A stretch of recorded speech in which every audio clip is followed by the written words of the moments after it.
তিনি বলেছেন ঈসা আলাইহিস সালামের হাতে যেই ফিলিস্তিনে আজকে মজলুম বোনদেরকে শহীদ করা হচ্ছে, বাচ্চাদের মাথার খুলি উড়িয়ে দেওয়া হচ্ছে, আমাদের ভাইদেরকে জীবন্ত পুড়িয়ে মারা হচ্ছে, ওই ফিলিস্তিনে লিখে রাখেন আপনারা, মিডিয়া দিয়ে প্রচার করে দিয়েন, এই ফিলিস্তিনের বাবে লুত নামক জায়গায় তাদের মিসায়া, তথাকথিত মিসায়া মাসিহুদ দাজ্জালকে ঈসা আলাইহিস সালাম হত্যা করবেন ইনশাআল্লাহ।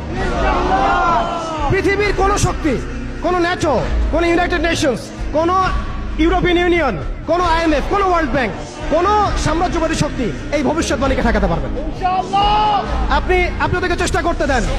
সারা পৃথিবীর সমস্ত মুসলমানকে যদি এখন তারা মেরে ফেলে, তবু এই একটা ভবিষ্যৎবাণী ইনশাআল্লাহ তাআলা তারা পাল্টাতে পারবে না।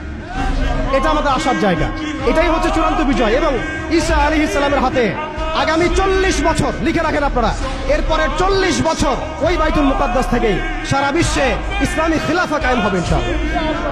যে খিলাফা শব্দটা এখন রাজনৈতিকভাবে আপনারা নিতে পারেন না, হজম করতে পারেন না। আমি জানি আপনারা জানেন না, অনেকেই এটা অজ্ঞতার কারণেও হতে পারে, তারা হয়তো জানেন না, আমরা জানাতে এসেছি।